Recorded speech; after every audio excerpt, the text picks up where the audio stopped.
अंग्रेजी नॉवल विनय ने बहुत पढ़ रखे थे, किंतु उसका भद्र बंगाली परिवार का संस्कार कहा जाता।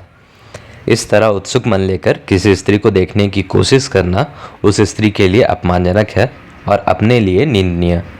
इस बात को वह किसी भी तर्क के सहारे मन से निकाल ना सका। इससे विनय के मन में आनंद के साथ साथ ग्लानि का भी उदय हुआ। उसे लगा कि उसका कुछ पतन हो रहा है। यद्यपि इसी बात को लेकर गोरा से उसकी बहस हो चुकी थी, फिर भी जहाँ सामाजिक अधिकार नहीं है, वहाँ किसी स्त्री की ओर प्रेम की नज़रों से देखना उसके अब तक के जीवन के संचित संस्कार के विरुद्ध था। विनय का उस दिन गोरा के घर जाना नहीं हुआ। मन ही मन अनेक सवाल जवाब करता हुआ वह घर लौट आया। अगले दिन तीसरे पहर घर से निकलकर वह घूमता फिरता अंत में गोरा के घर पहुंचा। वर्षा का लंबा दिन बीत चुका था और संध्या का अंधकार घना हो चुका था। गोरा बत्ती जलाकर कुछ लिखने बैठ गया था। गोरा ने कागज की ओर से आंखें उठाए बिना ही कहा, क्यों भाई विनय, हवा किधर की बह रही है? उसकी बात अनसुनी करते हुए विनय ने कहा, गोरा तुमसे एक बात पूछता हूँ। भारतवर्ष क्या तुम्हारे नज़दीक बहुत सत्य है, बहुत स्पष्ट है? तुम 2-3 रात उसका अध्ययन करते हो, किंतु ध्यान कैसे करते हो? गोरा कुछ देर लिखना छोड़कर अपनी तीखी दृष्टि से विनय के चेहरे की ओर देखता रहा। फिर कलम रखकर कुर्सी को पीछे की ओर झुकाता हुआ बोला, जहाज का कप्तान जब समुद्र पार कर रहा होता है तब खाते पीते सोते जागते जैसे सागर पार के बंदरगाह पर उसका ध्यान केंद्रित रहता है, वैसे ही मैं भारतवर्ष का ध्यान रखता हूँ। विनय, और मैं तुम्हारा यह भारतवर्ष है कहाँ? छाती पर हाथ रखकर गोरा ने कहा, मेरा यहाँ का दिशा सूचक दिन रात जिधर सुई किए रहता है, वहीं तुम्हारे मार्समैन साहब की हिस्ट्री ऑफ इंडिया में नहीं। विनय, जिधर को वह सुई रहती है उधर कुछ है भी? उत्तेजित होकर गोरा ने कहा, है कैसे नहीं? मैं राह भूल सकता हूँ, मैं डूब सकता हूँ, किंतु मेरी उस लक्ष्मी का बंदरगाह फिर भी है। वही मेरी परिपूर्ण भारतवर्ष है, धन से पूर्ण, ज्ञान से पूर्ण, धर्म से पूर्ण। वह भारतवर्ष कहीं नहीं है और है केवल यही चारों ओर फैला हुआ झूठ। यह तुम्हारा कलकत्ता शहर, यह दफ्तर, यह अदालत और ये कुछ ईंट पत्थर के बुलबुले, छी छी। यह बात कहकर कुछ देर गोरा एकटक विनय के चेहरे की ओर देखता रहा। विनय उत्तर ना देकर सोचता रहा। गोरा ने फिर कहा, यहाँ जहाँ हम पढ़ते सुनते हैं, नौकरी की उम्मीदवारी में घूमते फिरते हैं, 10 से 5 तक की मुद्रा बेगारी की तरह क्या जाने क्या करते रहते हैं, इसका कोई ठिकाना नहीं है। इस जादू के बने भारतवर्ष को ही हम सच मान बैठे हैं। इसलिए कोटिशः लोग झूठे मान को मान, झूठे कर्म को कर्म समझकर पागलों से दिन रात भटक रहे हैं। इस मरीचिका के जाल से किसी भी तरह से क्या हम छुटकारा पा सकते हैं? इसलिए हम रोज सुख सुख कर मरते जा रहे हैं। एक सच्चा भारतवर्ष है, परिपूर्ण भारतवर्ष, उस पर स्थिर हुए बिना हम लोग ना बुद्धि से ना हृदय से सच्चा जीवन रस खींच सकेंगे। इसलिए कहता हूँ, अन्य सब भूलकर डिग्रियों की विद्या, किताब की माया, नोच खसोट के लालच, सबकी पुकार अनसुनी करके उसकी बंदरगाह की ओर जहाज को ले जाना होगा। फिर चाहे डूबे, मरे तो मरे। यूं ही मैं भारतवर्ष की सच्ची पूर्ण मूर्ति को नहीं भूल सकता। विनय, यह सब कहीं जोश की बात तो नहीं है? तुम सच कह रहे हो? गोरा ने बादल की तरह गरज कर कहा, सच कह रहा हूं। विनय, और जो तुम्हारी तरह नहीं देख सकते? मुठ्ठियां बांधते हुए गोरा ने कहा, उन्हें दिखाना होगा, यही तो हम लोगों का काम है। सच्चाई का रूप स्पष्ट ना देख पाने से लोग ना जाने कौन सी परछाई के सम्मुख आत्मसमर्पण कर देंगे। भारतवर्ष की सर्वांगीण मूर्ति सबके सामने खड़ी कर दो, तब लोग पागल हो उठेंगे। तब घर घर चंदा मांगते हुए नहीं फिरना पड़ेगा।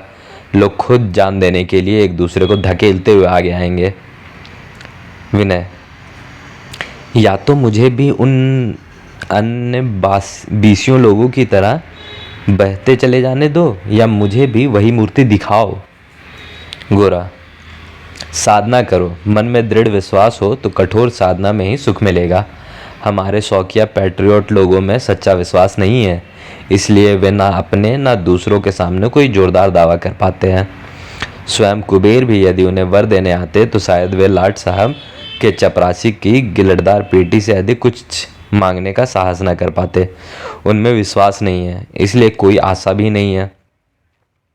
विनय: गोरा, सबकी प्रकृति एक जैसी नहीं होती। तुमने अपना विश्वास अपने भीतर से पाया है और अपनी ताकत के संबल से खड़े हो, इसलिए तुम दूसरों की अवस्था ठीक तरह नहीं समझ सकते। मैं कहता हूँ तुम मुझे चाहे जिस एक काम में लगा दो, दिन रात मुझसे कस कर काम लो, नहीं तो जितनी देर तक मैं तुम्हारे पास रहता हूँ उतनी देर तो लगता है कि मैं कुछ पाया, पर दूर हटते ही कुछ भी ऐसा नहीं पाता जिसे मुट्ठी में पकड़कर रख सकूं।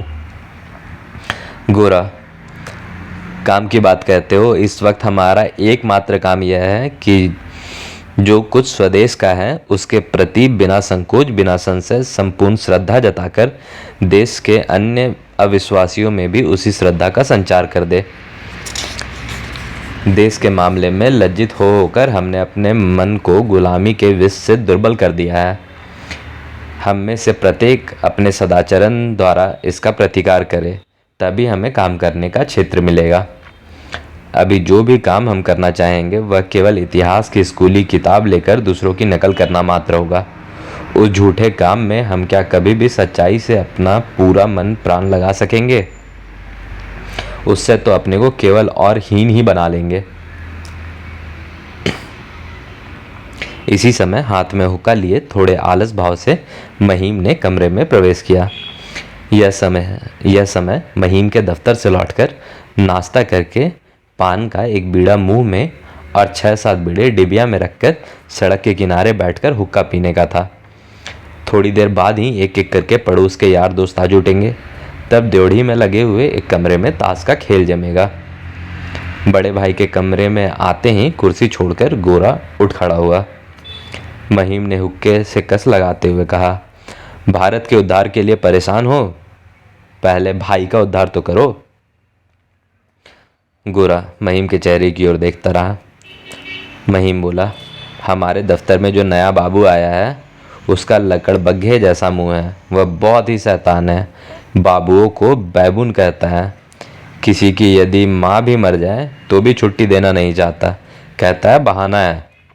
किसी भी बंगाली को किसी महीने में पूरी तनख्वाह नहीं मिलती, जुर्माना करता रहता है। उसके बारे में अखबार में एक चिट्ठी छपी थी। पट्ठा समझता है कि मेरा ही काम है। खैर, बिल्कुल झूठ भी नहीं समझता है, इसलिए अब अपने नाम से उसका एक कड़ा प्रतिवाद छपाए बिना टिकने नहीं देगा। तुम लोग तो यूनिवर्सिटी के ज्ञान मंथन से मिले हुए 2 रत्न हो। जरा यह चिट्ठी अच्छी तरह लिख देनी होगी।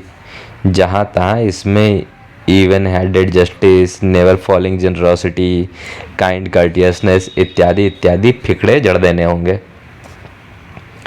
गोरा चुप रहा। विनय ने हंसकर कहा, दादा, एक ही सांस में इतने सारे झूठ चला दोगे?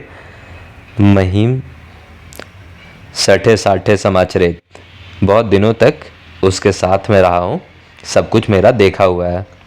जिस ढंग से झूठी बातें वे लोग चला सकते हैं उसकी प्रशंसा करनी पड़ती है। जरूरत पड़ने पर कुछ भी उनसे बचा नहीं है। उनमें से एक झूठ बोले तो बाकी सब गीदड़ों की तरह एक ही स्वर में हुआ हुआ चिल्लाते उठते हैं। हमारी तरह एक को फंसाकर दूसरा वाहवाही पाना नहीं चाहता। यह सत्य जानो, उन्हें धोखा देने में कोई पाप नहीं है। हाँ, पकड़ा ना जाए बस। महीम की बात ही करते हुए हंसने लगा। विनय ने भी हंसे बिना नहीं रहा गया। महीम बोले, तुम लोग उनके सामने सच बात कहकर उन्हें शर्मिंदा करना चाहते हो। ऐसी अक्ल भगवान ने तुम्हें ना दी होती तो देश की यह हालत क्यों होती?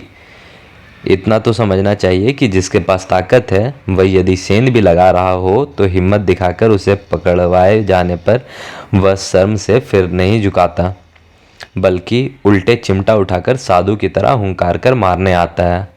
बताओ, यह सच है कि नहीं? विनय, यह तो ठीक है।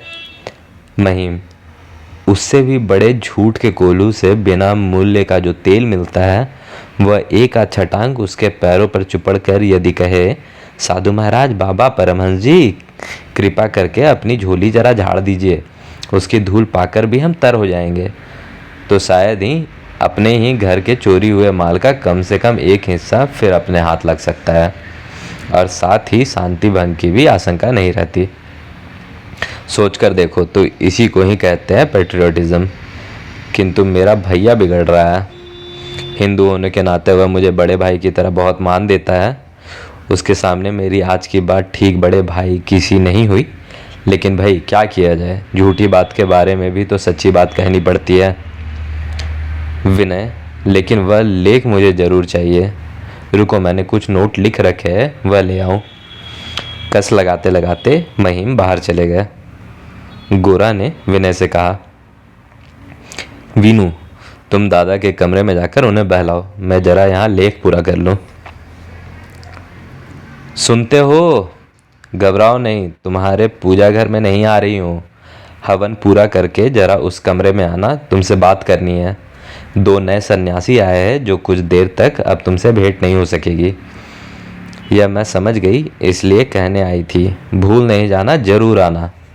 यह कहकर आनंदमयी फिर गृहस्थी के काम संभालने लौट आई। कृष्णदयाल बाबू सांवले रंग के और दोहरे बदन के व्यक्ति है। उनका कद अधिक लंबा नहीं, चेहरे पर 2 बड़ी बड़ी आंखें ही नजर आती है। बाकी पूरा चेहरा खिचड़ी रंग की दाढ़ी मूंछों से ढका हुआ है।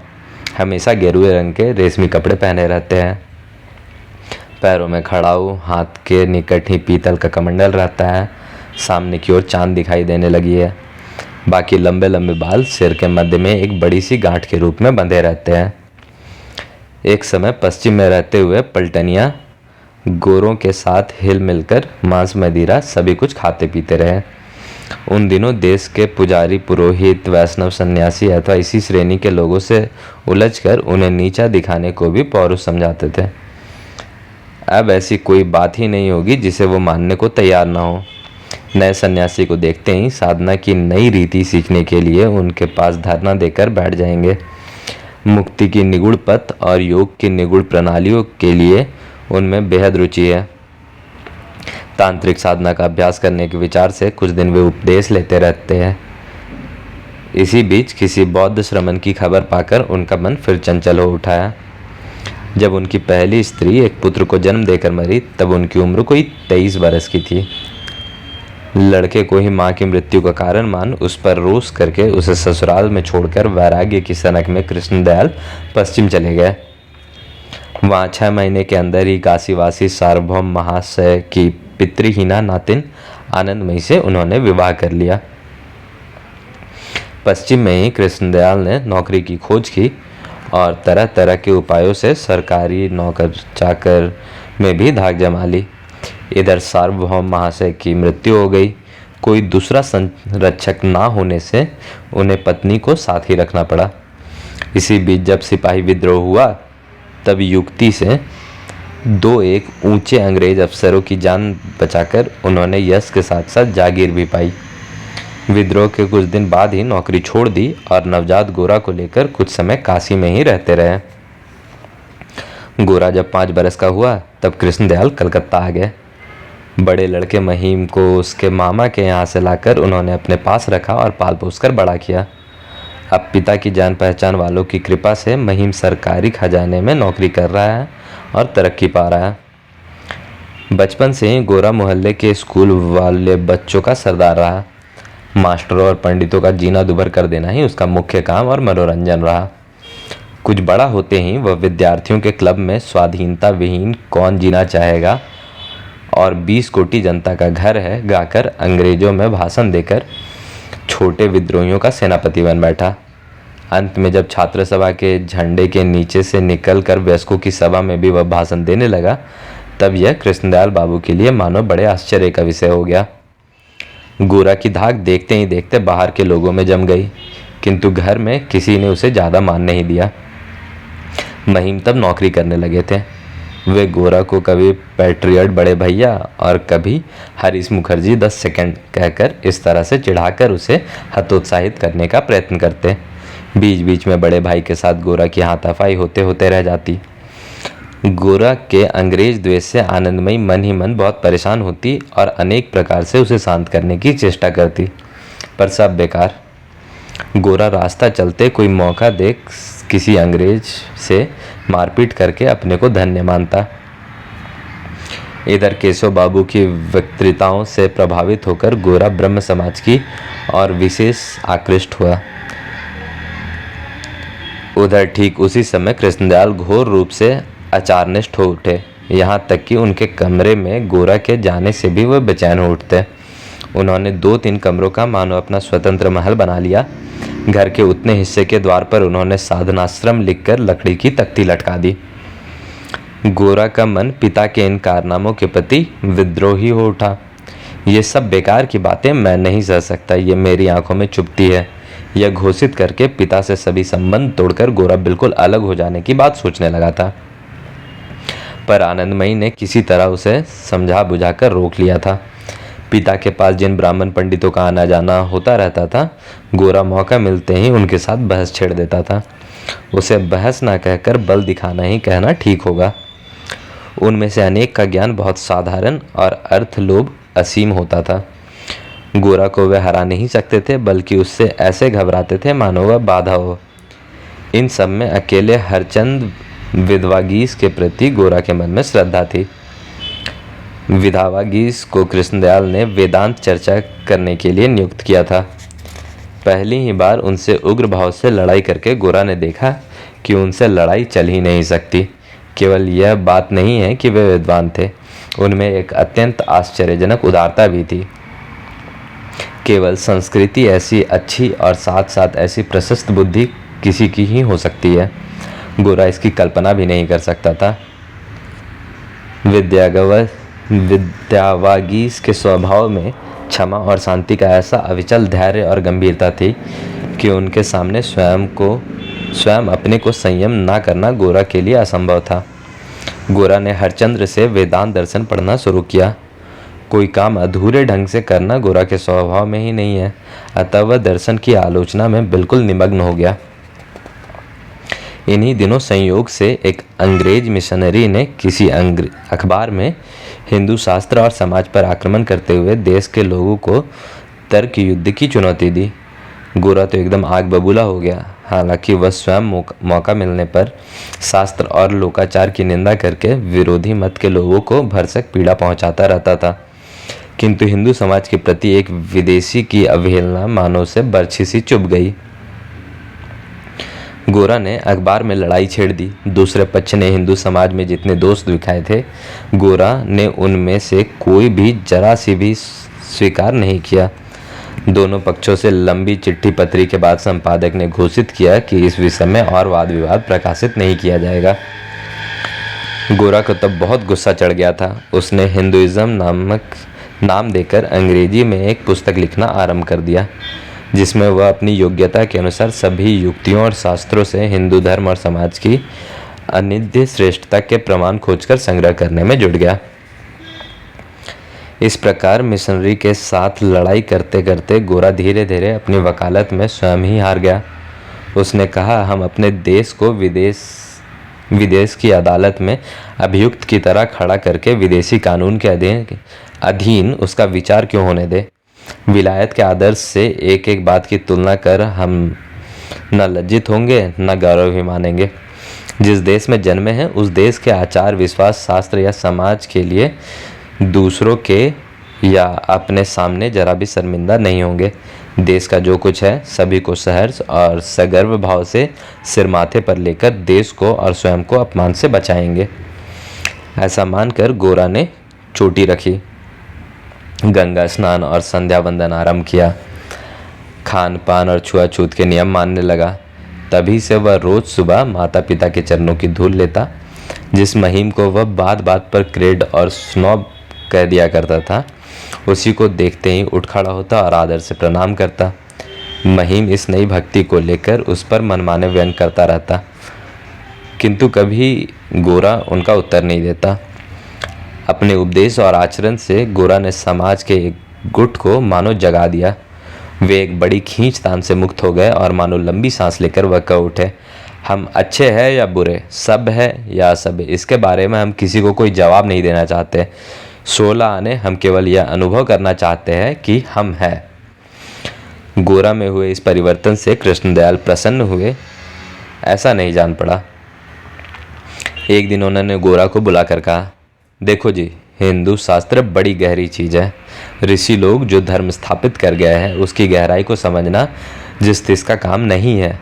मेरी समझ में बिना समझे बूझे उसे लेकर ना उलझना ही अच्छा है। अभी तुम बच्चे हो, शुरू से अंग्रेजी पढ़ते हुए बड़े हुए हो। तुम जो ब्रह्म समाज की ओर झुके थे वह तुम्हारे अधिकार के हिसाब से अच्छी ही बात थी, इसलिए मैंने उसका बुरा नहीं माना, बल्कि उससे खुश ही था। लेकिन अब जिस रास्ते पर तुम चल रहे हो वह किसी तरह ठीक नहीं जान पड़ता। वह तुम्हारा मार्ग ही नहीं है। गोरा बोला, आप यह क्या कहते हैं बाबा? मैं भी तो हिंदू हूँ। हिंदू धर्म का गूढ़ मर्म आज ना समझ सकूँ तो कल तो समझूंगा, और यदि कभी भी ना समझूँ तब भी इसी पथ पर तो चलना होगा। हिंदू समाज के साथ पूर्व जन्म का संबंध नहीं तोड़ सका, इसलिए इस जन्म में ब्राह्मण के घर जन्मा। ऐसे ही जन्म जन्मांतर के बाद इसी हिंदू धर्म और हिंदू समाज के भीतर से ही इसकी चरम सीमा तक पहुंच सकूंगा। कभी भ्रमवश दूसरे रास्ते की ओर मुड़ भी जाऊं तो दुगने वेग से लौट आऊंगा। कृष्णदयाल सिर हिलाते हिलाते कहते रहे, अरे बाबा, हिंदू कहने भर से ही कोई हिंदू नहीं हो जाते। मुसलमान होना आसान है, क्रिस्तान तो कोई भी हो सकता है, किंतु हिंदू, यही तो एक मुश्किल बात है। गोरा, यह तो ठीक है, लेकिन मैं जब हिंदू होकर ही जन्मा हूँ तब द्योढ़ी को तो लांग ही आया हूँ।